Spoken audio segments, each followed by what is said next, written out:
اب عشرہ ذوالحجہ میں بھی تکبیرات کو کہنا ہے اور پورے 10 دنوں تک، اور باقی کے 3 دن، تو آئیو تکبیرات میں سب سے پہلے ہم خوب تکبیریں کہیں۔ مسند احمد کی روایت ہے، آپ سے فرماتے رہے کہتے ہیں ان 10 دنوں میں، مطلب ذوالحجہ کے پہلے عشرے میں کے مقابلے میں دوسرے کوئی ایام ایسے نہیں جن میں نیک اعمال اللہ کے یہاں زیادہ درجے والے ہو، لہٰذا ان دنوں میں کثرت سے اللہ کی وحدانیت بیان کرو، اللہ کی بڑائی بیان کرو اور اللہ کی حمد بیان کرو۔ ان 10 دنوں سے زیادہ عمل اللہ کو کوئی پسند نہیں، لہٰذا اللہ کی وحدانیت ایک ہونا بیان کرو، اس کی توحید بیان کرو، اور اس کے تعلق سے آپ آگے فرما رہے ہیں اس کی جو ہے بڑائی، اس کی تکبیر بیان کرو اور اس کی حمد بیان کرو۔ ٹھیک ہے، اب آئیے اللہ کی وحدانیت بیان کرنے سے کیا مراد؟ لا الہ الا اللہ یہ کہنا، یہ وحدانیت ہے نا۔ اسی طرح اللہ کی جو تکبیر بیان کرنے سے کیا مراد؟ اللہ اکبر کہنا، اور دیگر تکبیرات جو اللہ کی بڑائی بیان کرتی ہے وہ کہنا۔ اسی طرح جو اللہ کی حمد بیان کرنے سے کیا مراد؟ اس کی تعریف بیان کرنا، اس کی پاکی، اس کی تعریف بیان کرنا، یہ اس سے مراد ہے۔ اور پہلے ذوالحجہ سے لے کر 10 ذوالحجہ تک جو تکبیرات کہتے ہیں ان تکبیرات کو مطلق کہا جاتا ہے، یاد رکھیے۔ تو پہلے ذوالحجہ سے لے کر 9 ذوالحجہ تک جو تکبیرات انسان بیان کرتا ہے اسے تکبیر مطلق کہتے ہیں، مطلب وہ تکبیریں جو مطلق ہیں۔ اور 10 ذوالحجہ سے لے کر 13 جو تکبیر بیان کرتی ہے اس کو کہتے ہیں تکبیر مقید، وہ قید ہوتی ہے، کسی عمل کے ماتحت چلتی ہے، یاد رکھیے۔ تو یہ تکبیرات ہیں۔ اب کیا تکبیرات بیان کریں؟ تو آئیے کچھ چند تکبیرات جو ثابت ہے وہ آپ کے سامنے رکھ رہا ہوں، جو ہم بیان کر سکتے ہیں۔ پہلی روایت مصنف ابن ابی شیبہ کی ہے، اس کے اندر آتا ہے کہ آپ جو تکبیر بیان کر رہے ہیں بڑائی وہ ہے اللہ اکبر اللہ اکبر اللہ اکبر لا الہ الا اللہ واللہ اکبر وللہ الحمد۔ یہ سب سے کامن ہے جو ہم لوگ عموماً کرتے ہیں۔ اللہ اکبر اللہ اکبر اللہ اکبر 3 بار ہے۔ لا الہ الا اللہ نہیں کوئی معبود سوا اللہ، اللہ بڑا ہے اللہ بڑا ہے اللہ بڑا ہے، نہیں ہے کوئی معبود سوا اللہ کے، واللہ اکبر اور اللہ بڑا ہے، وللہ الحمد اور ساری تعریف اللہ کے لیے۔ تکبیر اور اللہ کی حمد دونوں ایک ساتھ آ گئی، یہ سب سے مشہور اور معروف ہے، یہ آپ پڑھ سکتے ہیں۔ دوسرا جو پڑھ سکتے ہیں جو ثابت ہے وہ یہ ہے الفاظ اللہ اکبر کبیرہ، ٹھیک، اللہ اکبر کبیرہ والحمد للہ کثیرہ وسبحان اللہ بکرۃ واصیلا۔ دوسرا آپ یہ کر سکتے ہیں اللہ اکبر کبیرہ والحمد للہ کثیرہ وسبحان اللہ بکرۃ واصیلا، یہ آپ دوسرا کر سکتے ہیں۔ تیسرا آپ جو کر سکتے ہیں اللہ اکبر اللہ اکبر اللہ اکبر کبیرہ، اللہ اکبر اللہ بڑا اور اللہ سب سے بڑا ہے، یہ بھی ثابت اللہ اکبر اللہ اکبر کبیرہ، ٹھیک ہے۔ اس کے علاوہ جو ثابت ہے فتح الباری میں جو روایت آتی ہے اس میں یہ ہے اللہ اکبر کبیرہ اللہ اکبر، یہ الفاظ بھی جو ہے آپ ادا کر سکتے ہیں۔ اس کے علاوہ ایک اور جو الفاظ ثابت ہے وہ یہ ہے سبحان اللہ والحمد للہ لا الہ الا اللہ واللہ اکبر اللہ اکبر وللہ الحمد۔ یہ تمام تسبیحات آپ کثرت سے ان ایام میں پہلے سے لے کر 13 تک کثرت سے بیان کر سکتے ہیں۔ صحابہ کا ان ایام میں کیا معمول تھا، جو میں نے رکھا تھا نا کہ تکبیرات آپ نہیں پڑھتے، وجوہات شرم آتی فلاں، صحابہ کا کیا معمول تھا؟ آئیے امام بخاری نقل کرتے ہیں کہ عبداللہ ابن عمر رضی اللہ عنہما اور ابو ہریرہ رضی اللہ عنہ، یہ دونوں صحابی جو ہے ان 10 دنوں کے اندر بازار کی طرف جاتے اور بازار میں جاتے اور اتنے زور سے تکبیر کہتے ہیں کہ لوگ بھی ان کی تکبیرات کو سن کر وہ بھی تکبیر کہتے ہیں۔ اب اگر ہمارے دور میں کوئی تکبیر بولتا گیا تو وہ ایک تو پاگل ڈکلیئر ہو جائیں گا، ایکسٹرا آرڈنری، حد سے زیادہ کہے کو دکھاوا کر رہے بھیا تم، یہ کرنا والی چیز، اگر یہ دکھاوا ہوتی صحابی کبھی نہیں کرتے تھے، یہ کرنے والے اعمال، تو یا تو وہ ہو جائیں گا یا تو پھر اللہ کا ولی ڈکلیئر ہو کے عام لوگوں سے بڑا ہو جائے گا، اللہ کا ولی بھائی ہم نہیں کر سکتے، نیکسٹ آگے یہ ہو جائیں گا معاملہ۔ صحابہ نکلتے تھے اتنی زور سے بولتے تھے کہ سننے والے غفلت میں ہیں، بازار میں لوگ مارکیٹ میں بھول گئے، یار یاد آ گیا ذوالحجہ چالو ہے اور اس کے اپنی نہیں بولو تکبیرات بیان، تو اتنی زور سے بیان کرتے ہیں کہ لوگ ان کی تکبیرات سن کر تکبیر بیان کرتے ہیں۔ عبداللہ بن عمر رضی اللہ عنہ کے تعلق سے آتا کہ مینا میں اپنے خیمے میں، مطلب حج کے لیے جاتے، مینا میں اپنے خیمے میں اتنی زور سے تکبیر بولتے کہ آواز مسجد میں چلی جاتی تو مسجد والے تکبیر بولتے، مسجد والے تکبیر بولتے تو آواز بازار میں چلی جاتی تو بازار والے تکبیر بولتے، اور چنانچہ روایت میں آتا ہے کہ مینا تکبیرات سے گونج اٹھتا تھا، بخاری کی روایت، مطلب وہ یہاں بولتے تو مسجد والے سن لیتے، مسجد والے بولتے تو بازار والے سن لیتے، بازار والے بولتے تو اتنی زور سے آواز ہوتی کہ پورا مینا آواز سے گونجتا تھا، لوگ تکبیرات لوگ بیان کرے، جیسے حج میں ہوتا ہے نا، تو یہ حج میں تو کرنا ہی ہے، بازار میں بھی کرتے تھے، مطلب یہ حج کو نہیں کہتے شروعات میں، بازار میں بھی کرتے چلتے پھرتے، تو ہمیں خوب تکبیرات اس مہینے میں بالخصوص 1 سے لے کر 10 اور 10 سے لے کر 13 تک بیان کرنا ہے۔ تو اسے پتہ چلا کہ ہمیں چلتے پھرتے اٹھتے بیٹھتے ان میں تکبیرات باواز بلند زور سے بیان کرنا ہے، اور عورتیں چونکہ وہ زور سے نہیں کر سکتی تو وہ پست آواز میں، ہلکی آواز میں اپنے گھروں میں کریں گی۔ ہاں اگر گھر میں غیر محرم کے سننے کے ڈر نہ ہو تو عورتیں بھی بلند آواز میں تکبیرات پڑھیں۔ سمجھ لیجیے گھر میں صرف محرم ہے، بھائی ہے، والد ہے، بچے ہے، سگے بھانجے بھتیجے، محرمات، تو عورت تیز بول سکتی ہے، لیکن ڈر ہو کہ غیر محرم سنیں گے تو پھر پست آواز میں بولیں گے، لیکن عورت بھی بولیں گی۔ اور میں تو کہتا ہوں عورت ہی پہلے بولے تو پھر بچے بھی بولیں گے، بچے تو ماں سے ہی سیکھیں گے، بہرحال تو عورت بھی بول سکتی ہے، ٹھیک ہے۔ تکبیرات کے علاوہ ان ایام میں ہمیں کیا کرنا ہے؟ تو ان ایام میں ہمیں روزے رکھنا ہے۔ کون سے؟ عشرہ ذوالحجہ، پہلے ذوالحجہ کی پہلے عشرے کی بات چل رہی ہے ہماری، تو اس میں کیا کرنا ہے؟ تکبیرات کے علاوہ روزے رکھنا ہے۔ نبی اکرم صلی اللہ علیہ وسلم کے تعلق سے آتا ہے، صحیح مسلم کی روایت ہے، مجھے اللہ تعالیٰ سے امید ہے کہ اس دن کا روزہ 9 ذوالحجہ، ایک سال پچھلے اور ایک سال اگلے گناہ کا کفارہ بنے گا، تو 9 ذوالحجہ کو تو رکھنا ہے، یہ غیر حاجی کے لیے، حاجی نہیں رکھیں گا۔ اس کے علاوہ ان مہینے کے اندر جو روزے آپ رکھیں گے اس میں ایک روزہ جو مشہور اور معروف ہے وہ یہ ہے، جس کے تعلق سے روایت اس طرح سے آتی ہے، سنن ابو داؤد کی روایت ہے کہ آپ صلی اللہ علیہ وسلم کی زوجہ مبارک ایک زوجہ فرماتی اور کہتی ہے کہ نبی اکرم صلی اللہ علیہ وسلم جو ہے ذی الحجہ مطلب 9 ذی الحجہ کا روزہ، اس کے بعد جو ہے یوم عاشورہ کا روزہ، ہر ماہ کے 3 روزے، اور ایک روایت میں ذی الحجہ کے پہلے 9 روزے، 9 ذی الحجہ عرفے کا روزہ، اور جو ہے 10 محرم کا روزہ، اور ایام میں 20 مہینے کے 3 روزے کبھی نہیں چھوڑتے۔ اور ایک روایت میں الفاظ ہے آپ صلی اللہ علیہ وسلم پہلے 9 روزے ذی الحجہ کے پہلے مطلب پہلے عشرے کے پہلے 9 دن کے روزے، اور 10 محرم کا روزہ، اور اسی طرح ایام میں 20 مہینے کے 3 دن 13، 14 اور 15 یہ روزے کبھی نہیں چھوڑتے۔ تو اس روایت میں 9 روزے کے تذکرہ ہے، پہلے 9 روزے، تو پتہ چلا اس مہینے میں روزے بھی رکھنا چاہیے۔ مسند احمد کی روایت ہے، آپ نے فرمایا کہ تعلق سے آتا ہے، فرمایا آپ صلی اللہ علیہ وسلم کبھی 4 کام نہیں چھوڑتے، عاشورے کا روزہ، عشرہ ذی الحجہ کے 9 روزے مطلب پہلے عشرے کے 9 جو ہے دن کے جو ہے فاسٹنگ روزے، اور مہینے کے 3 روزے آپ صلی اللہ علیہ وسلم، اور فجر کی 2 سنتیں، 4 عمل کبھی نہیں چھوڑتے۔ اس میں بھی کیا آ گیا؟ 9 روزے آپ صلی اللہ علیہ وسلم کبھی نہیں چھوڑتے تھے۔ تو عشرہ ذی الحجہ میں روزہ بھی رکھیے، تکبیرات، روزہ، 9 روزے رکھ سکتے ہیں، 9 نہ بھی ہو پائے تو کم از کم ایک تو ضرور رکھیے، عرفے کے دن کا روزہ، ٹھیک ہے۔ الحمدللہ ہم تمام مرد اور خواتین اس خطبہ جمعہ کے لیے جمع ہوئے ہیں۔ انشاءاللہ عزیز اس مختصر سے وقت میں آپ تمام کے سامنے کل سے جو ایام، کل سے جو دن چالو ہونے والے ہیں اس کی فضیلت کے تعلق سے کچھ باتیں رکھوں گا، اور اللہ رب العزت نے موقع دیا تو پھر اگلے جمعہ ہم جو ہے ابراہیم علیہ السلام اور قربانی کے تعلق سے کچھ باتیں دیکھیں گے۔ تو بہرحال جو دن ہم پر آنے والے ہیں ان دنوں کے تعلق سے جو اس کی اہمیت ہے، جو اس کی فضیلت ہے، اگر اس کو ہم سمجھ لیں تو یاد رکھیں یہ سب سے افضل دن ہے، سب سے بہترین دن ہے اعمال کے اعتبار سے جو ہم پر آنے والے جو 10 دن ہیں، یاد رکھیں۔ تو ذوالحجہ کی جو پہلے 10 دن ہیں، یاد رکھیں یہ 10 دن بہت زیادہ اہمیت کے حامل ہے۔ یہ بڑی افسوس کی بات ہے کہ ہم لوگ ان ایام کو یوں ہی گزار دیتے ہیں۔ ہمارے پاس جو ہے رمضان جو ہے، یقیناً رمضان کی بڑی فضیلت ہے، لیکن رمضان کے علاوہ پھر ہم کسی دن کی فضیلت نہیں مانتے ہیں، جبکہ ان دنوں کی فضیلت نبی اکرم صلی اللہ علیہ وسلم نے فرمایا سب سے زیادہ یاد ہے کہ ان میں جو اعمال کیے گئے اللہ رب العزت کو سب سے زیادہ محبوب ہے، سب سے زیادہ پسندیدہ ہے، اور وہ کون سے دن ہے؟ پہلے 10 دن جو ہے ذوالحجہ کی، یاد رکھیں۔ یقیناً راتوں کے اعتبار سے رمضان کی راتیں شب قدر افضل ہے، یاد رکھیں، لیکن دن کے اعتبار سے یہ دن سب سے افضل ہے۔ تو بہرحال وہ دن آنے والے ہیں، ہمیں چاہیے کہ ان دنوں کے اعتبار سے ہم اپنے آپ کو تیار کریں۔ تو آئیے مختصر سے وہ اعمال جو ان 10 دنوں میں ہمیں کرنا ہے وہ آج میں آپ کے سامنے رکھوں گا، تاکہ جب یہ دن چالو ہو جائے تو ہم جو ان چیزوں کو اپنا روٹین، اپنا جو ہے معمول بنا لیں۔ تو سب سے پہلی چیز یاد رکھیں، ذوالحجہ کی جو فضیلت ہے وہ فضیلت میں سب سے بڑی اور سب سے اہم فضیلت یہ ہے کہ ذوالحجہ کا مہینہ یاد رکھیے حرمت والے مہینے میں سے ایک مہینہ ہے۔ حرمت والے مہینے یاد رکھیے ان کی تعداد 4 ہے، یاد رکھیے 3 تو ایک ساتھ آتے ہیں، کنٹینیوسلی ایک کے بعد آتے ہیں، ذوالقعدہ جو گزر رہا ہے آج آخری دن ہو سکتا ہے، ذوالحجہ اور محرم، یاد رکھیے 3 ایک ساتھ آتے ہیں، اور رجب کا ایک مہینہ یاد رکھیے وہ بیچ میں آتا ہے، یاد رکھیے۔ تو ایسے 4 حرمت والے مہینے ہیں جو 3 پے در پے ایک کے بعد ایک آتے ہیں، اور ایک جو ہے بیچ میں آتا ہے، یاد رکھیے وہ ہے رجب کا مہینہ۔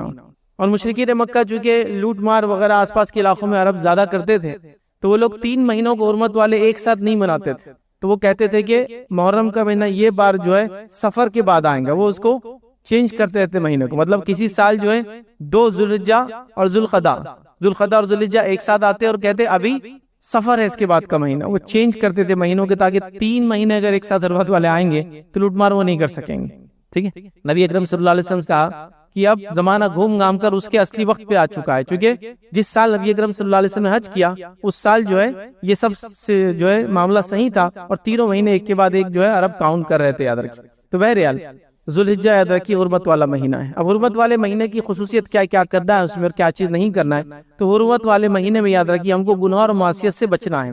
اب کوئی یہ سوال کر سکتا ہے کہ دوسرے مہینوں میں کیا بچنا نہیں ہے؟ تو ویسا نہیں یاد ہے کہ دوسرے مہینوں میں بھی بچنا ہے، ان مہینوں میں زیادہ بچنا ہے یاد رکھیں. ٹھیک، اور ان مہینوں کے اندر نیکی میں اضافہ کرنا ہے، نیکی میں زیادتی کرنا ہے اور آگے بڑھنا ہے یاد رکھیں. تو حرمت والے مہینے یاد رکھیے ان کا بڑا احترام ہے، گناہوں سے بچنا ہے، نیکیوں میں اضافہ کرنا ہے اور آگے بڑھنا ہے یاد رکھیں. لیکن افسوس کی بات یہ ہے کہ حرمت والے مہینے کب آتے ہیں اور کب چلے جاتے ہیں اکثر ہم کو پتہ بھی نہیں چلتا ہے، کیونکہ اسلامی تاریخ یا وہ کیلنڈرز جنرلی یہ چلتے نہیں ہیں. بہت مشکل سے کوئی اردو نیوز پیپر ہو تو اس میں ہی وہ تاریخ آتی ہے اگر آپ کو عربی ڈیٹ دیکھنا ہے، کیونکہ ہمارے جو ایپس وغیرہ ہوتے ہیں وہ بھی ایڈجسٹ کرنا پڑتے ہیں کیونکہ وہ چینج ہوتا ہے نا، ایک ایک دن کم ہوتا جاتا ہے ہر مہینے، تو بہت مشکل ہوتا ہے یاد رکھیں. تو لہٰذا ہم تو یاد بھی نہیں رکھ پاتے، لیکن یاد رکھیں ان مہینوں کو. 3 مہینے تو بہت آسان ایک ساتھ آتے ہیں اور ایک مہینہ جو ہے رجب کا ہے اس کو یاد رکھیے. تو یہ حرمت والے مہینے، نیکی کرنا ہے، گناہوں سے بچنا ہے. دوسرا کام ان 10 دنوں میں خاص طور سے، حرمت والا مہینہ تو مکمل ہوا لیکن ان خاص 10 دنوں کے اندر جو عمل کرنا ہے یاد رکھیے اس کے تعلق سے چند باتیں آپ کے سامنے رکھتا ہوں. پہلی چیز یہ مسند احمد کی روایت ہے، نبی اکرم صلی اللہ علیہ وسلم فرماتے کہتے ہیں ان 10 دنوں سے بڑھ کر کوئی دن ایسا نہیں جس میں کیا گیا عمل اللہ تعالیٰ کے یہاں زیادہ عظیم اور زیادہ محبوب ہو. مطلب ان 10 دنوں میں کیے گئے اعمال اللہ کے نزدیک سب سے عظیم ہیں اور سب سے محبوب ہے یاد رکھیں. کوئی دنوں میں مطلب اس کے علاوہ کسی دن میں کیا گیا عمل اللہ کے نزدیک اتنا عظیم اور محبوب نہیں ہے جتنا ان 10 دنوں میں. ایک تو حرمت والا مہینہ ہے، پھر اس میں ان 10 دنوں کی مخصوص خصوصیت ہے کہ اللہ تعالیٰ کو ان 10 دنوں میں کیے گئے اعمال سب سے زیادہ عظمت رکھتے ہیں، سب سے زیادہ عظیم ہیں اور سب سے زیادہ اللہ ان اعمال کو ہی پسند کرتا ہے یاد رکھیں. تو لہٰذا دوسری بات پتہ چلی حرمت والے مہینے کے بعد ان ایام میں، ان پہلے 10 دنوں میں، یہ جو پہلا عشرہ ہے یاد رکھیے، 10 دنوں کو یاد رکھیے عشرہ کہہ رہے ہیں ہم، تو 10 دن جو یاد رکھیے اس میں اللہ تعالیٰ کو سب سے زیادہ پسند ہے عمل جو بھی بندہ کرتا ہے یاد رکھیے. روایت کے اندر نبی اکرم صلی اللہ علیہ وسلم سے سوال ہوا کیا جہاد فی سبیل اللہ بھی نہیں؟ جو آپ یہ کہہ رہے ہیں کہ سب سے زیادہ اللہ کو ان دنوں میں کیے گئے اعمال پسند ہے تو کیا جہاد فی سبیل اللہ بھی نہیں؟ مطلب سب سے زیادہ ان دنوں میں عمل پسند ہے جہاد سے بھی زیادہ؟ تو نبی اکرم صلی اللہ علیہ وسلم فرمایا ہاں جہاد سے بھی زیادہ، سوائے اس مجاہد کے جو اپنے جان اور مال کے ساتھ میدان جہاد میں جائے اور واپس لوٹ کے نہ آئے، اس کا عمل ہی پھر اس سے زیادہ افضل ہے. تو کتنا افضل ہے یاد رکھیں ان دنوں میں عمل کرنا. ان 10 دنوں کے اعمال ایک مجاہد کے عمل سے بھی زیادہ افضل ہے، صرف اس مجاہد سے کم ہے جو جان اور مال کے ساتھ میدان جہاد میں جائے اور پھر کچھ بھی واپس نہ آئے، نہ جان واپس آئی نہ مال، مطلب شہید بھی ہو گیا مال بھی چلا گیا، بس وہ افضل ہے باقی نہیں. تو کتنے افضل ہے یہ ایام جو گزر رہے ہیں. اب کتنی افسوس کی بات ہے ان ایام کو ہم یوں ہی چھوڑ دیتے ہیں، مطلب اس میں اعمال کرنا تو دور، ہم کو پتہ بھی نہیں چلتا کب آئے کب چلے گئے، کیونکہ وہ عید کی تیاریاں ہیں، تھوڑا بہت جو جانور وغیرہ لاتے ہیں، پھر کبھی کبھار آج کل تو وہ ٹرینڈ نہیں ہے کہ اس عید میں خرید یا لوگ شاپنگ وغیرہ زیادہ کرتے ہیں، بہرحال بس وہ کھانے پینے اور اس چیز کے اندر، یا پھر عید کے بعد سے جو پلاننگ ہوتی جانور کے ذبح ہونے کے بعد وہ کباب کیسے بنیں گے، فلاں کیسا ہوگا، اس میں بس ٹائم ویسٹ ہو رہا ہے. جیسے رمضان کا مہینہ گھومنے پھرنے، کھانے پینے، شاپنگ، خرید و فروخت میں جا رہا ہے، بیچنے اور گھروں کو تیار کرنے میں، رنگ روغن کرنے میں جا رہا ہے. یہ مہینہ یہ 10 دن بھی ایسے ہی گزر جاتے ہیں، ان کو تو پتہ بھی نہیں چلتا، گزر بھی جاتے ہیں، عید آ بھی جاتی ہے اور معاملہ ختم ہو جاتا ہے یاد رکھیں. تو لہٰذا ان ایام میں اللہ تعالیٰ کو کیے گئے اعمال سب سے زیادہ عظمت رکھتے ہیں، سب سے زیادہ محبوب ہے. لہٰذا آپ پلاننگ کر لیجئے کہ اب ان ایام میں ہم کیا کیا کریں گے یاد رکھیں، بڑے اہم ہے. اچھا ان دنوں میں کیے گئے اعمال سب سے محبوب کیوں ہیں؟ اس کے تعلق سے علامہ ابن کثیر رحمہ اللہ لکھتے ہیں، بہت بہترین قول ہے یاد رکھیے. وہ کہتے ہیں کہ یہ وہ ایام ہیں جن کے اندر 5 عبادتیں مل جاتی ہیں، اور ان دنوں کے علاوہ یہ 5 عبادتیں سال میں کبھی نہیں ملتی ہے. کون کون سی عبادت؟ توحید ہے، ہر بار ظاہر سی بات ہے اس پہ تو ہم کو قائم رہنا ہے. نماز ہے، ہر روز یہ تو پڑھنا ہی ہم کو یاد رکھیے. روزہ ہے یاد رکھیے، رمضان میں رکھنا ہے، ٹھیک ہے. زکوٰۃ ہے یاد رکھیے، سال میں ایک بار دینا ہے. اور حج ہوتا ہے، 5 ہے نا. تو 4 عبادت تو ایک ساتھ کبھی نہ کبھی ہو سکتی ہے. حج نہیں آتا ہے ہر بار یاد رکھ. تو وہ کہتے ہیں 5 چیزیں ان ایام میں مل جاتی ہے، چونکہ یہ حج کے ایام ہے نا. تو 5 چیزیں مل گئی. آپ نماز پڑھ رہے فرضی پڑھ سکتے، نفل پڑھ رہے، روزے نفل رکھ سکتے تو روزہ بھی مل گیا. زکوٰۃ نہیں تو آپ صدقہ دے سکتے، نفل تو خرچ کرنے کا معاملہ بھی ہو گیا. اور حج بھی اس میں آتا ہے یاد رکھیے. چونکہ 5 عبادتیں اس میں مل جاتی ہے، اس لیے اللہ رب العزت نے ان ایام کو سب سے افضل قرار دیا ہے، جس کو اس میں حج بھی آ رہا ہے یاد رکھیے. تو بڑی اہم بات ہے یاد رکھیے. تو لہٰذا ان 10 دنوں کو ہم کو بہت پلان کر کے منانا ہے یاد رکھیے. کچھ باتیں تو رسول اللہ صلی اللہ علیہ وسلم سے ملتی ہے اور کچھ باتیں عام رہیں گی، دونوں باتیں ہم دیکھیں گے انشاءاللہ، ٹھیک ہے.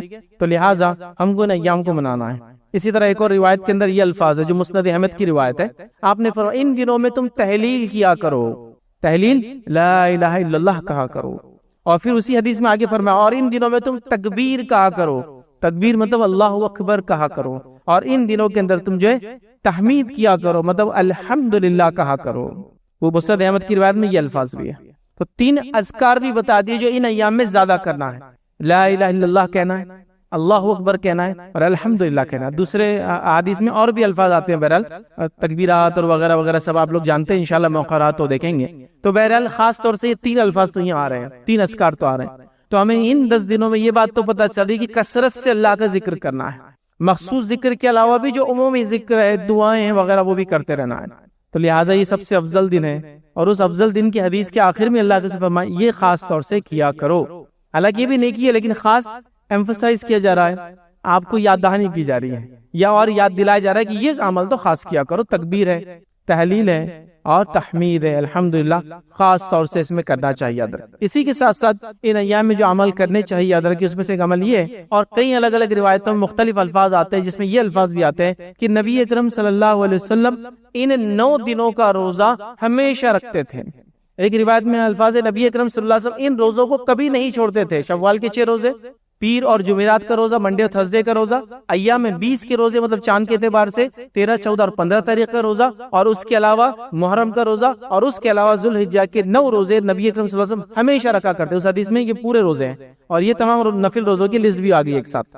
تو یہ 9 دن کے روزے نبی اکرم صلی اللہ علیہ وسلم ہمیشہ رکھا کرتے تھے۔ تو یہ سنت بھی ہوا، سنت موقعہ بھی ہوا۔ تو جو شخص روزہ رکھ سکتا ہے ان 9 دنوں میں روزہ رکھے۔ اب بہت سارے لوگوں کے لیے ایک نئی بات ہوتی ہے، ارے کیا ان دنوں میں بھی روزے؟ ہاں، ان دنوں میں اللہ کے رسول صلی اللہ علیہ وسلم پورے 9 دن روزے رکھتے۔ عید کا روزہ یاد رکھیں حرام ہے، عید کے دن روزہ نہیں رکھ سکتے آپ۔ ویسے سال میں 5 روزے نہیں رکھ سکتے آپ، حرام ہے اور منع ہے، عید الفطر، عید الاضحیٰ اور ایام تشریق کے 3 دن، مطلب 11 ذوالحجہ، 12 ذوالحجہ اور 13 ذوالحجہ، مطلب 10 کو عید ہوتی ہے، 11، 12، 13، تو یہ 4 روزے آپ نہیں رکھ سکتے کبھی بھی، اور عید الفطر کا روزہ حرام ہے یاد رکھیں۔ اس کے علاوہ جو روزے منع ہے یا احتیاط کے حکم ہے، جیسا کہ جمعے کا اکیلا روزہ نہیں رکھنا ہے، یا تو جمعرات جمعہ یا جمعہ ہفتہ، سنیچر سیٹرڈے کا اکیلا روزہ نہیں رکھنا، یا تو فرائیڈے سیٹرڈے یا سیٹرڈے سنڈے رکھنا چاہیے، لیکن یہ حرام بھی نہیں، رکھ بھی لے تو کوئی مسئلہ نہیں، لیکن اکیلا نہیں رکھنا ہے، لیکن یہ روزے منع ہے یاد رکھیے۔ تو لہٰذا 9 دنوں کے روزے میں اور آپ رکھ سکتے ہیں۔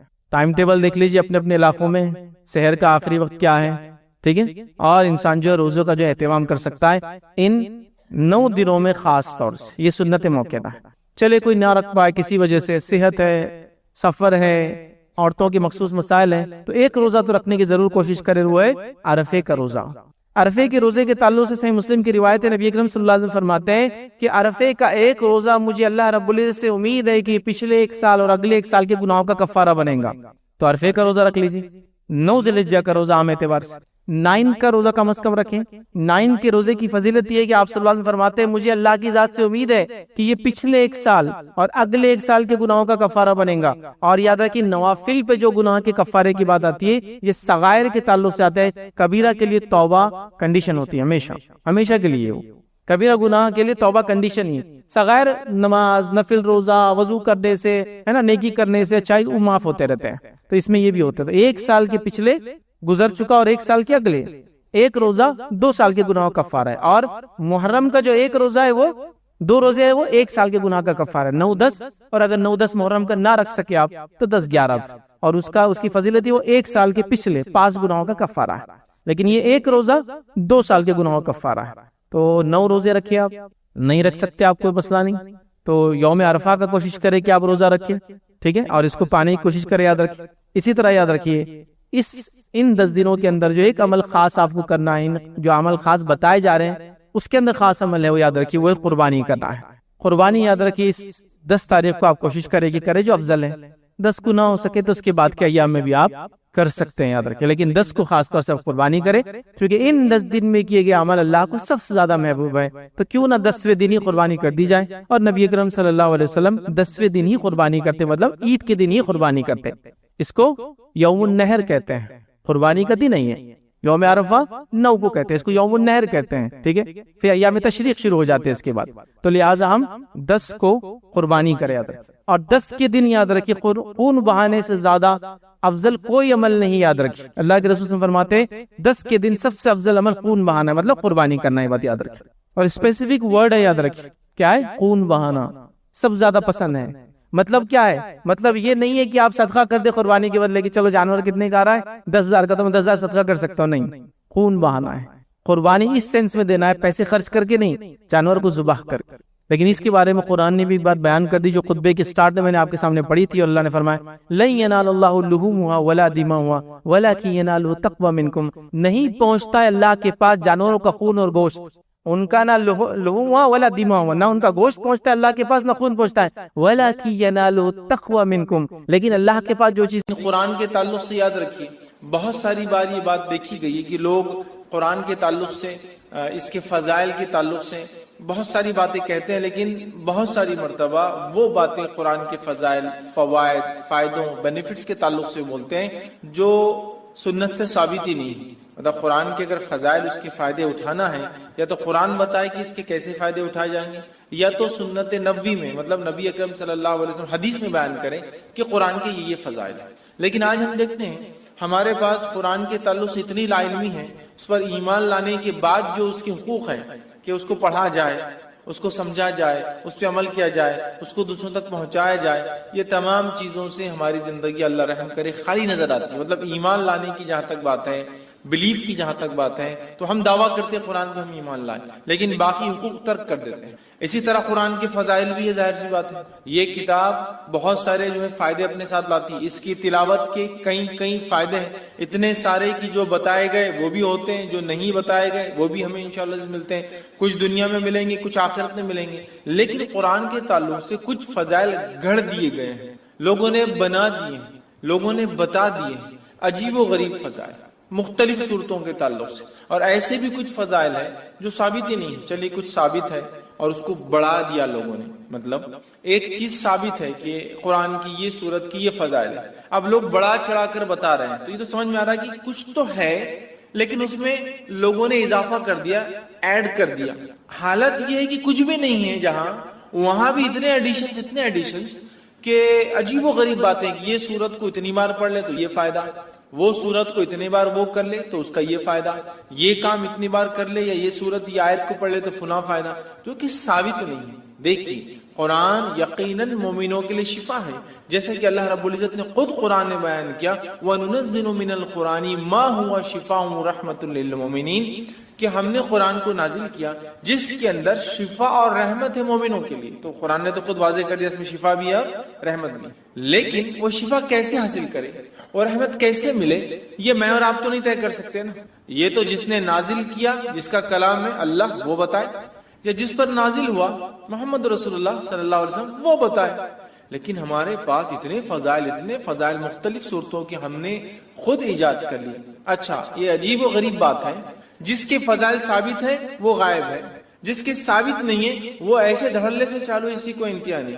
اب کوئی یہ سوال کر سکتا ہے بھائی قرآن تو ہے نا، قرآنی آیت تو ہے نا، قرآن کی سورے ہے نا، تو کیا ہوا پڑھ لیے تو، کیا ہوا گنتی طے کر لیے تو، کیا ہوا فکس تعداد بنا لیے تو، کیا ہوا ایک دن فکس کر لیے تو.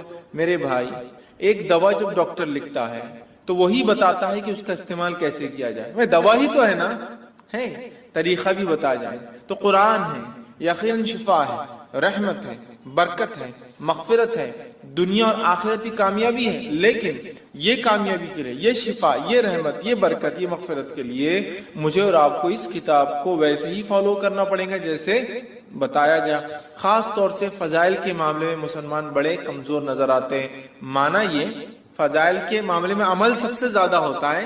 کمزور کس معنی میں کہ گھڑ لیے گئے ہیں، خود ایجاد کر لیے ہیں، سیلف جو ہم نے بنا لیے ہے کہ بھائی یہ فائدہ ہے قرآن کا. فضائل مطلب فائدہ.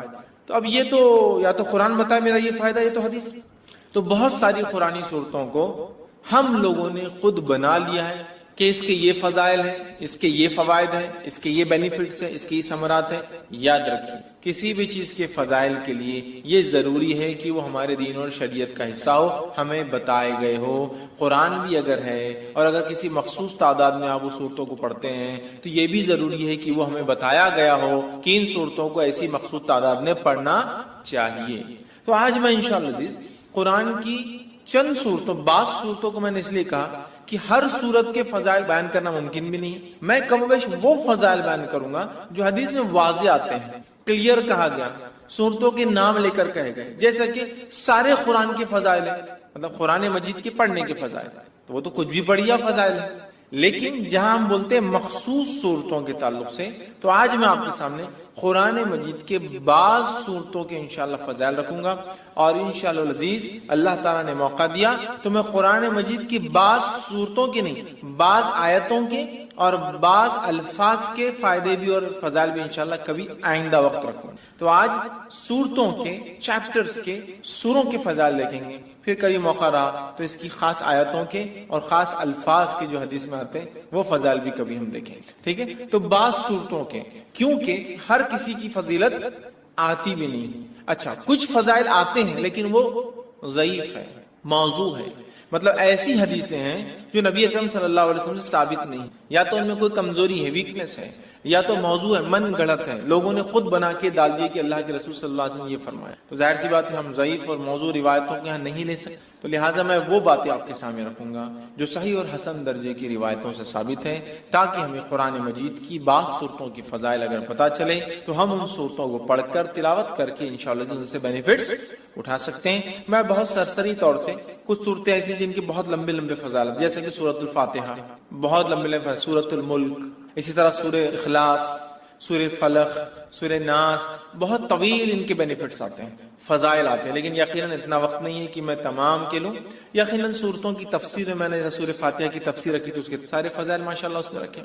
آج میں مختصر چنندہ اہم فضائل کو، اگر ایک صورت ہے جیسے سورۃ الکہف، کئی فضائل آتے ہیں تو ظاہر سے تو پورے نہیں رکھوں گا، ان میں سے کچھ، تاکہ ہم زیادہ سے زیادہ صورتوں کے آج فضائل دیکھنے کی کوشش کریں کہ ان صورتوں کے کیا فضائل آتے ہیں، خود قرآن نے کیا بیان کیے، اور کچھ فضائل جو احادیث میں آتے ہیں انشاءاللہ جس وہ میں آپ کے سامنے رکھنے کی کوشش کروں گا۔ آئیے سب سے پہلے ہم دیکھتے ہیں سورۃ الفاتحہ، ترتیب میں جائیں گے انشاءاللہ، لیکن ترتیب میں جب ایک حدیث میں کئی صورتوں کے فضائل اگر آئیں گے تو میں پھر اس کو وہیں رکھ دوں گا، وہ صورت کو ہم بعد میں نہیں دیکھیں گے، ٹھیک؟ ورنہ کوشش کریں گے کہ ہم سیکوینشلی جائے سورۃ الفاتحہ سے۔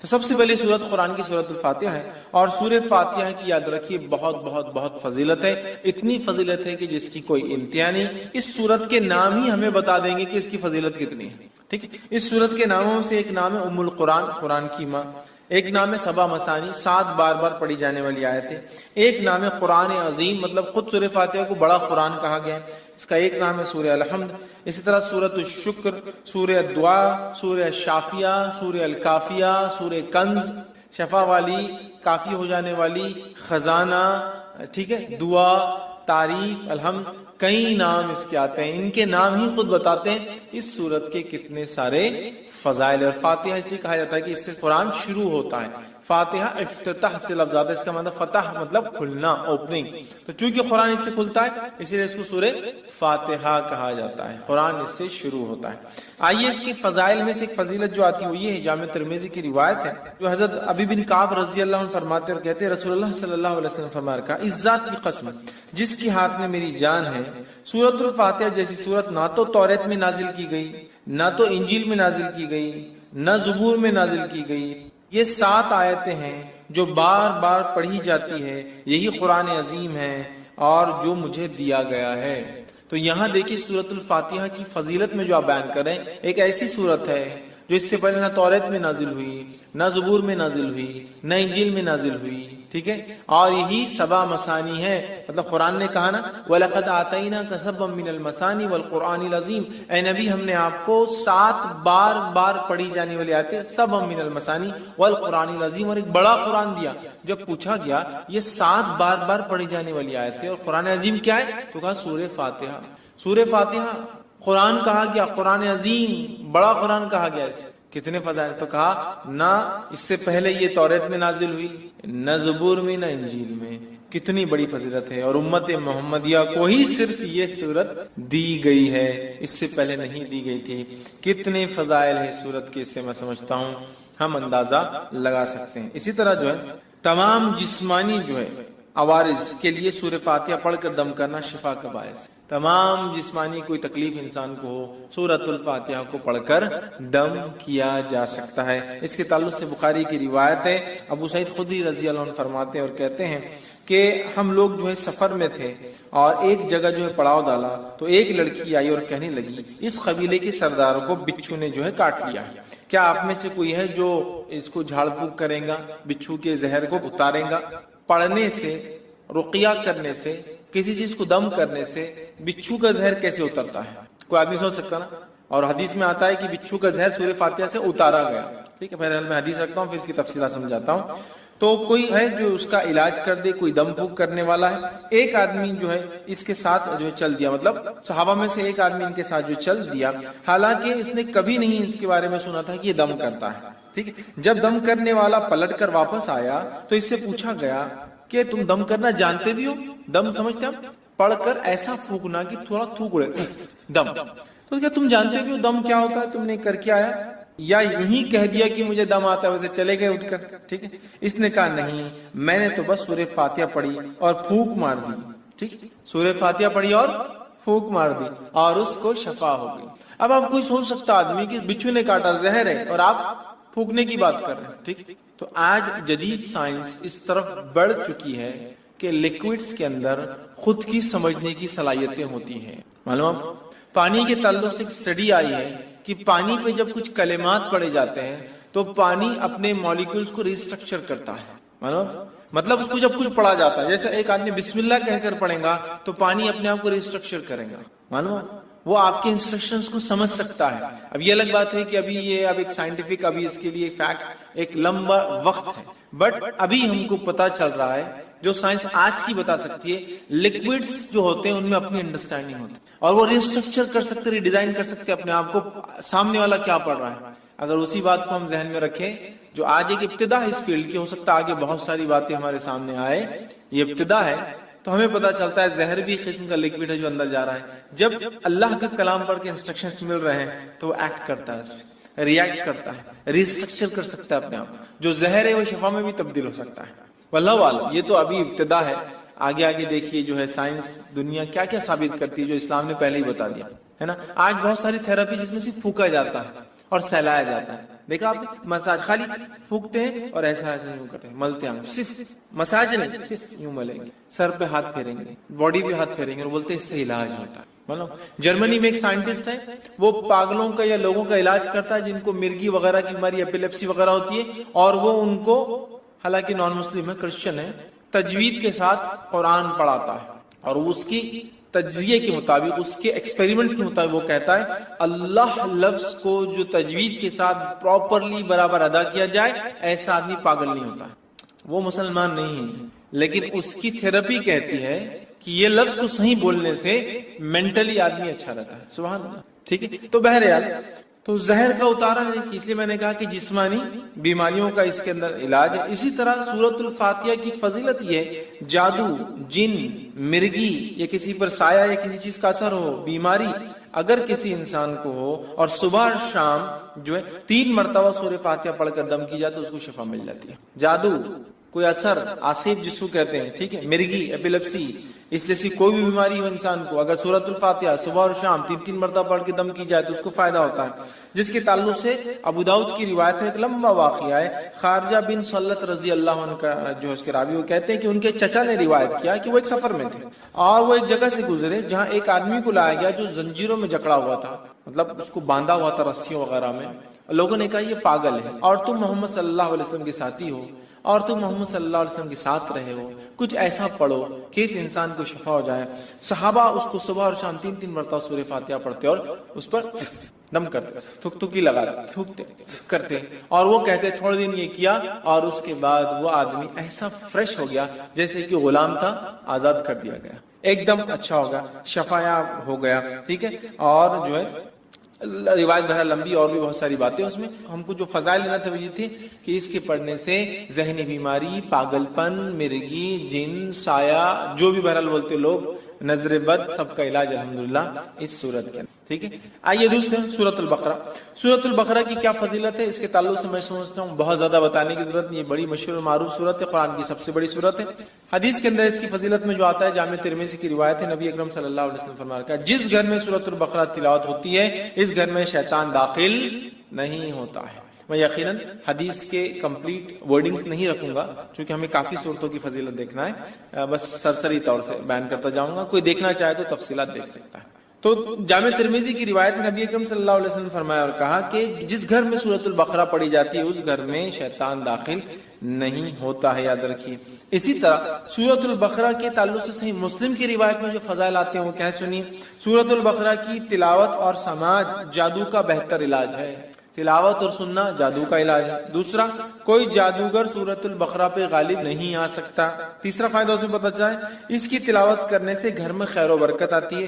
چوتھی فضیلت معلوم ہوتی ہے، اس کی تلاوت ترک کرنے سے گھر کی خیر و برکت سے انسان محروم ہو جاتا ہے، ٹھیک ہے۔ پانچواں فائدہ آتا ہے، قیامت کے روز سورہ بقرہ اپنے پڑھنے والوں کے لیے مغفرت کے لیے جھگڑا کرے گا۔ 5 فضائل آتے صحیح مسلم کی روایت میں، ٹھیک ہے۔ اور ابو امامہ باہلی رضی اللہ عنہ اس حدیث کے راوی ہے۔ حدیث کے اندر جو آتا ہے وہ یہ ہے، قرآن پڑھا کرو، وہ قیامت کے روز اپنے پڑھنے والوں کی سفارش کرے گا، خصوصاً 2 روشن صورتیں تلاوت کرو، سورۃ البقرہ، سورہ آل عمران، ٹھیک ہے۔ قیامت کے روز یہ اس طرح قطار میں آئیں گی جیسے بادل آتے ہوں، یا 2 سائبان، مطلب 2 سائبان ہے یا پھر بادلوں کے جیسے ہی سایہ لے کر آئیں گے، ٹھیک ہے، یا جیسے قطار میں اڑنے والے پرندوں کی طرح یہ جو ہے آئیں گے اور اپنے پڑھنے والے کی طرف جھگڑا کریں گے۔ سورہ بقرہ اور سورہ آل عمران کی اللہ ان کی مغفرت کرو، ان کو معاف کر دو، تو جھگڑا کریں گے، تو انہیں پڑھا کرو، ٹھیک ہے۔ ان کا پڑھنا باعث برکت ہے، برکت ہے، اور اس کا چھوڑنا باعث حسرت ہے، خیر و برکت چھین جاتی ہے، اور جادوگر اس کا مقابلہ نہیں کر سکتے۔ 5 فضیلت ایک پورے قرآن کی بھی ہے، سورہ بقرہ اور سورہ آل عمران کا خاص نام لیا گیا، 2 نمبر اور 3 نمبر کا سورہ قرآن کا یہ، ٹھیک ہے۔ اسی طرح شیطان گھر میں داخل نہیں ہوتا ہے، جادو کا اثر ختم ہو جاتا ہے۔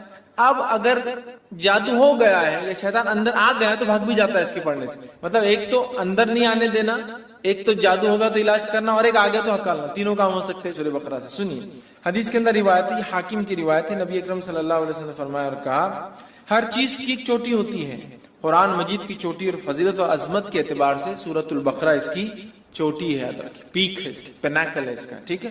جس گھر میں سورہ بقرہ پڑھی جاتی ہے شیطان سنتے ہی اس گھر سے بھاگ جاتا ہے، جس گھر میں سورۃ البقرہ پڑھی جاتی ہے شیطان سنتے ہی بھاگ جاتا ہے، ایول برائی جتنی بھی ہے شیطان لاتا ہے نا، گھر سے بھاگ جاتی ہے، ٹھیک ہے۔ آئیے تیسرا سورہ، سورہ آل عمران۔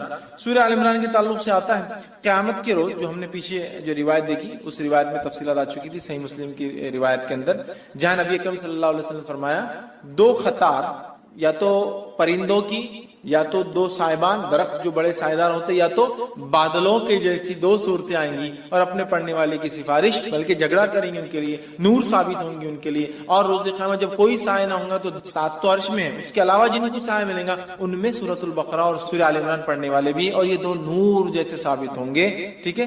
تو سورہ آل عمران بھی اس میں شامل تھا، یہ نور جیسی ثابت ہوں، سایدار درخت جیسی ثابت ہوں، یہ اس کے بڑے فضائل یاد رکھیے سورۃ آل عمران کے، اور یہ لڑیں گی، یاد رکھیے لڑیں گی۔ آئیے حدیث کے الفاظ سن لیجیے، نبی اکرم صلی اللہ علیہ وسلم کو، یہ مسلم کی روایت ہے، کو فرماتے ہوئے سنا ہے کہ قیامت کے روز قرآن مجید لایا جائیں گا، اور جو لوگ قرآن پر عمل کرتے تھے وہ بھی لائے جائیں گے۔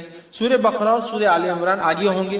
اس کے بعد نبی اکرم صلی اللہ علیہ وسلم نے ان دونوں صورتوں کی 3 مثالیں دی جنہیں میں آج تک نہیں بھولا، راوی کہتے ہیں اور فرماتے ہیں، وہ دونوں صورتیں بادل کے 2 ٹکڑوں کی طرح ہوں گی، مطلب سایہ دیں گی، 2 کالے رنگ کی جو چھتریاں ہوں گی جن میں روشنی چمک رہی گی، بادل جیسی ہوں گی، 2 چھتریاں ہوں گی ان میں روشنی بھی چمک رہی ہوں گی، ٹھیک ہے، اور 2 قطاریں پرندوں کی ہوں گی اور وہ اپنے صاحب کی طرف جو ہے جھگڑیں گی، 2 قطاریں پرندوں کی طرح ہوں گی اور وہ اس کو پڑھنے والوں کے لیے جھگڑا کریں گی اللہ سے۔ تو یہ 2 صورتیں بڑی اہم ہیں، سورہ بقرہ اور سورہ آل عمران۔ سورہ فاتحہ کی فضیلت ماشاءاللہ ہم دیکھ چکے ہیں۔ چوتھی جو ہم دیکھیں گے صورت وہ ہے سورہ ہود۔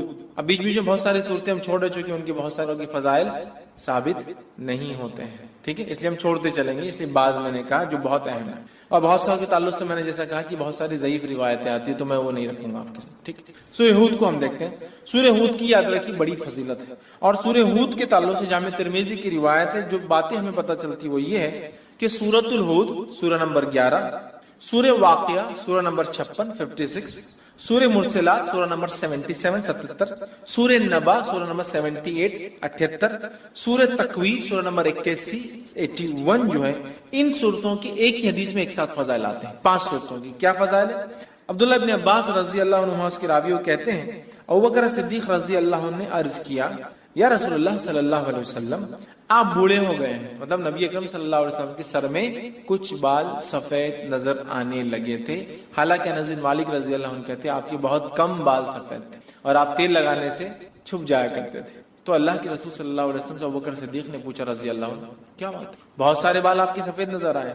تب اللہ کے رسول صلی اللہ علیہ وسلم فرمایا مجھے سورہ ہود، سورہ واقعہ، سورہ مرسلات، سورہ نبا، سورہ تکویر نے بوڑھا کر دیا ہے. مطلب یہ صورتیں قیامت کا منظر پیش کرتی، یہ صورتوں نے قوموں کے واقعات پیش، یہ صورتوں نے قوموں کے ایمان نہ لانے پر کیسے عذابات آئے. سورہ ہود پڑھیا، کتنی قوموں کے واقعات، نوح علیہ السلام کا واقعہ، صالح علیہ السلام کا واقعہ، شعیب علیہ السلام کا واقعہ، ہود علیہ السلام کا واقعہ ہے نا، کتنے واقعات.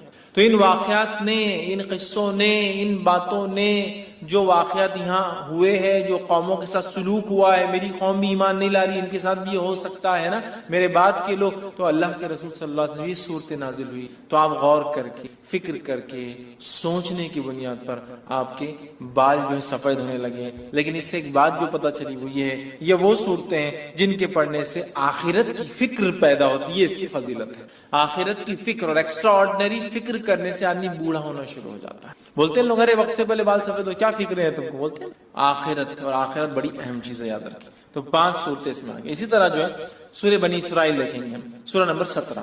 سورہ بنی اسرائیل کے تعلق سے یاد رکھیے یہ بڑی اہم صورت ہے، اور نبی اکرم صلی اللہ علیہ وسلم کے تعلق سے جامع ترمذی کی روایت ہے. یوں آتا ہے، عائشہ رضی اللہ عنہا فرماتی اور کہتی ہے نبی اکرم صلی اللہ علیہ وسلم اس وقت تک نہیں سوتے تھے جب تک سورہ بنی اسرائیل اور سورہ الزمر، سورہ زمر، سورہ بنی اسرائیل سورہ نمبر 17، سورہ الزمر سورہ نمبر 39، سورہ الزمر کی تلاوت نہیں کر لیتے تھے. نبی اکرم صلی اللہ علیہ وسلم نہیں سوتے جب تک کہ 2 صورتوں کی تلاوت نہ کرتے، سورہ بنی اسرائیل، ٹھیک ہے، یا سورہ اسراء سورہ نمبر 17، اور دوسرا آپ فرماتی اور کہتی سورہ الزمر، سورہ زمر سورہ نمبر 39 نمبر کے اندر. یہ 2 کی جب تک تلاوت نہ کرتے جب تک آپ سوتے نہیں تھے، یاد رکھیں. ٹھیک، تو اس سے پتہ چلا نبی اکرم صلی اللہ علیہ وسلم جس سورت کی تلاوت کر کے سو رہے ہیں یقیناً وہ سورت بڑی اہمیت کی، بڑی بڑی بڑی اہمیت کی حامل ہے. ٹھیک ہے، تو یہ 2 صورتوں کے تعلق سے آتا ہے کہ آپ سونے سے پہلے اس کو تلاوت کیا کرتے ہیں. آئیے آگے بڑھتے ہیں. سورہ نمبر 18 سورہ کہف دیکھتے ہیں. سورہ کہف بڑی مشہور اور معروف سورت ہے. صرف اگر اتنا کہہ دوں کہ نبی اکرم صلی اللہ علیہ وسلم نے تاکید کی کہ جمعہ کو پڑھا کرو ایوری فرائیڈے، تو میں سمجھتا ہوں اتنا ہی ہمارے لیے کافی. بٹ اس کے کئی فضائل آتے ہیں الحمدللہ. سورہ نمبر 18 سورہ کہف کی جو فضیلت آتی ہے وہ یہ ہے، جو شخص اس کی ابتدائی 10 آیتوں کو حفظ کر لیں گا اور تلاوت کریں گا دجال کے فتنے سے محفوظ رہیں گا، دجال کے فتنے سے محفوظ رہیں گا. اور سورۃ الکہف کی ابتدا میں نوجوانوں کا واقعہ آتا ہے جو اپنے وقت کے بادشاہ کی فتنے سے محفوظ رہے، جس نے اپنے آپ کو معبود، رب، گاڈ ڈکلیئر کرے. پورا واقعہ نا اصحاب کہف، دا پیپل آف دا کیو، غار والے لوگ ہیں نا، پورا واقعہ اسی سے لفظ سورت کا نام بھی کہف آتا. سورہ نمبر 18 جو اس کی 10 آیتوں کا حفظ کر لیں گا اور اس کی تلاوت کریں گا فتنہ دجال سے بچ جائیں گا. اور آپ کو پتا ہے فتنہ دجال کیا ہے؟ فتنہ دجال وہ فتنہ ہے جس کے تعلق سے حدیث میں آتا ہے کہ آدم علیہ الصلوۃ والسلام اور نوح علیہ الصلوۃ والسلام نے اپنی قوم کو اس سے ڈرایا. حالانکہ ان کے زمانے میں آنے والا نہیں تھا، آخری نبی کے آئے تک نہیں آنے والا تھا، ہے نا، اور آخری نبی کے دور میں بھی نہیں آنے والا تھا، ان کے امتیوں میں آنے والا تھا. اور وہ بھی ہر امتی پہ نہیں آنے والا تھا، جو زمانے کے آخر وقت میں رہیں گے، جو ایمان کے اعتبار سے بڑے کمزور ہوں گے، تو ان میں جو مضبوط ہوں گے وہ بچ جائیں گے. ٹیسٹ ہوگا ایک طرح سے، امتحان. تو فتنہ دجال کا فتنہ وہ فتنہ ہے کہ آدم علیہ السلام، نوح علیہ السلام نے، اور حدیث میں آتا ہر نبی نے اپنی قوم کو اس سے ڈرایا.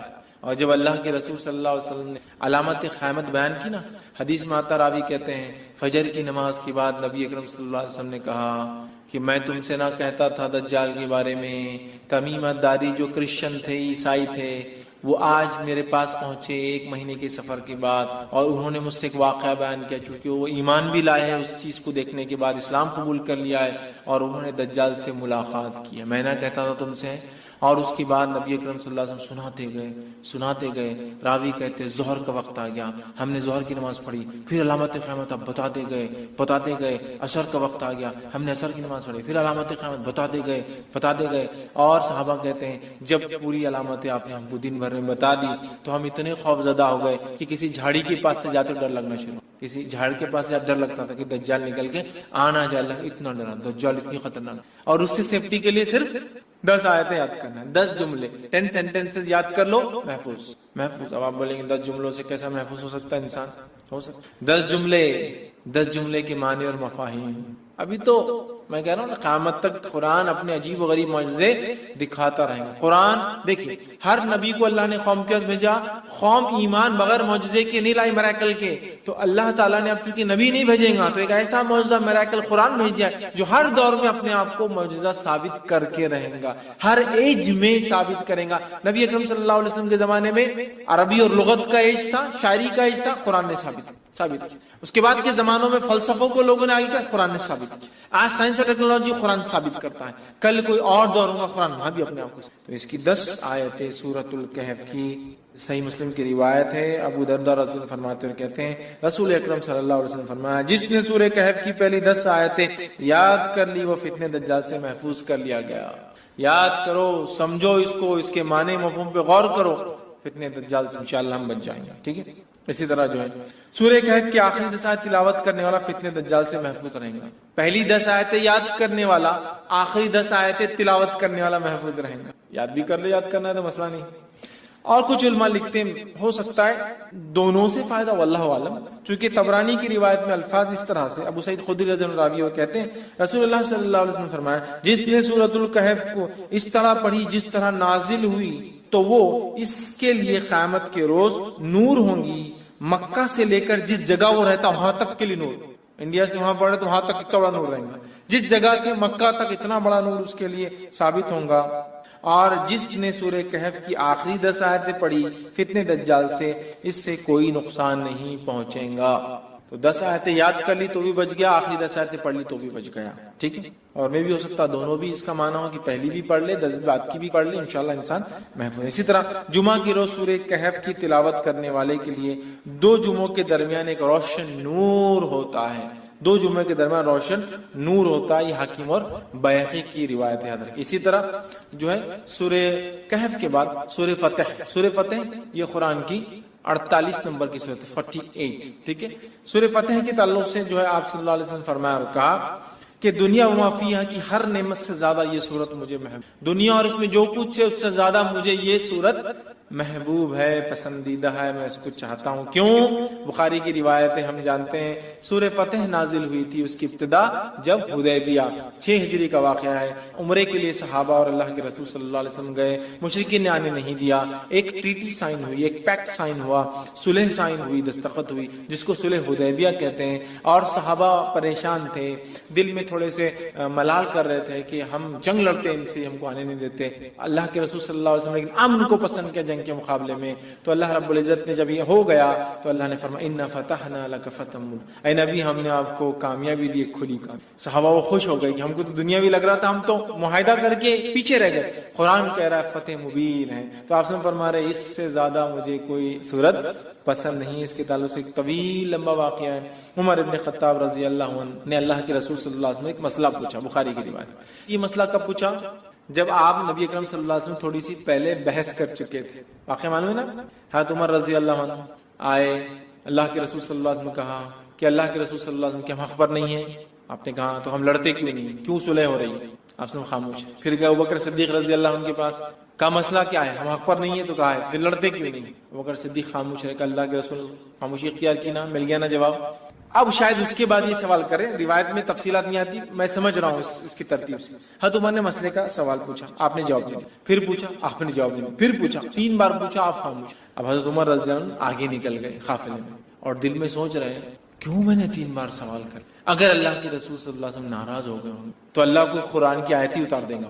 اب میرے کچھ نہ کچھ مصیبت آتی ہے, مطلب کہیں میرا تذکرہ نہ آ جائے, قرآن اتر جائیں گا اور میرا کنڈیمنیشن یا میرے بارے میں کچھ نہ کچھ آ جائے گا, اور یہ ٹھیک نہیں ہو. بہت پریشان ہو, بہت دل میں پریشان ہونے لگے اور آگے چلے گئے کہ 3 بار پوچھنا, 1 بار پوچھا ٹھیک تھا نا, کیوں میں نے 2nd اور 3rd ٹائم پوچھ لیا؟ اننیسیسری تھا, نہیں بولنا چاہیے تھا, نہیں پوچھنا چاہیے تھا. آپ سے پتہ نہیں کیا کیفیت میں تھے, کیا حالت تھی. اب میرے پہ خواہ ہوتا جاتا ہے. اب اتنی دیر میں اللہ کے رسول صلی اللہ علیہ وسلم نے کہا عمر کا ہے. اب یہ تو آگے چلے گئے. ایک صحابی کا دیکھو جا کے عمر, وہ آگے گئے اور چلائے عمر تمہیں اللہ کے رسول صلی اللہ علیہ وسلم بلا رہے. حضرت عمر گھبرا گیا, کہا اب کچھ تو بھی ہو گیا, کوئی آیت اتر گئی میرے خلاف, چونکہ میں نے اننیسری ڈسٹرب کر. نبی نے 1 بار جواب نہیں دیا, خاموش رہ جانا تھا, دوسری بار پھر خاموش رہ جانا تھا, 3 بار کر. وہ گئے, تب نبی اکرم صلی اللہ علیہ وسلم نے پوچھا, جبکہ وہ ڈرتے ہوئے جا رہے تھے کہ میرے بارے میں کچھ نہ اتر گیا ہو. آپ نے فرمایا میرے لیے کوئی قرآن تو نہیں نازل ہو گیا؟ تو آپ نے فرمایا آج رات مجھ پر ایک سورت نازل کی گئی ہے جو مجھے ہر اس چیز سے محبوب ہے جس پر سورج طلوع ہوتا ہے, مطلب سورج جس پر نکلتا ہے. انا فتحنا لکم فتحا مبینا، اسے بخاری نے روایت کیا، مطلب سورہ فتح نازل ہوئی تھی. کہا یہ سورت مجھے سب سے زیادہ محبوب، چونکہ ظاہری اعتبار سے ناکامی نظر آ رہی تھی لیکن اللہ ہی جانتا تھا یہ بڑی کامیابی تھی. کیسا؟ صلح حدیبیہ کے بعد اسلام جو ہے پورے عالم میں پھیلنا شروع ہوا اور آنے والے 3 سے 4 سالوں میں کئی ممالک مسلمان ہو گئے، اسلام ہو گئے، کیونکہ اب امن سائن ہو گیا، اب خطوط جانے لگے اور مبلغین جانے لگے اور بہت سارے لوگ سمجھ گئے کہ قریش نے معاہدہ کرا مطلب جھک گئے ہے نا. قریش کہتے ہیں سب سے بڑی مچھلی کو سمندر کی، جس کو کسی دوسرے پانی کے جانور سے خطرہ نہیں ہوتا اور یہ جب چاہے کسی کو بھی نگل سکتی ہے، سو کہتے قریش. جب سب سے بڑی مچھلی نے معاہدہ کر لیا تو واقعی کا کیا سمندر میں، سمجھتے نا.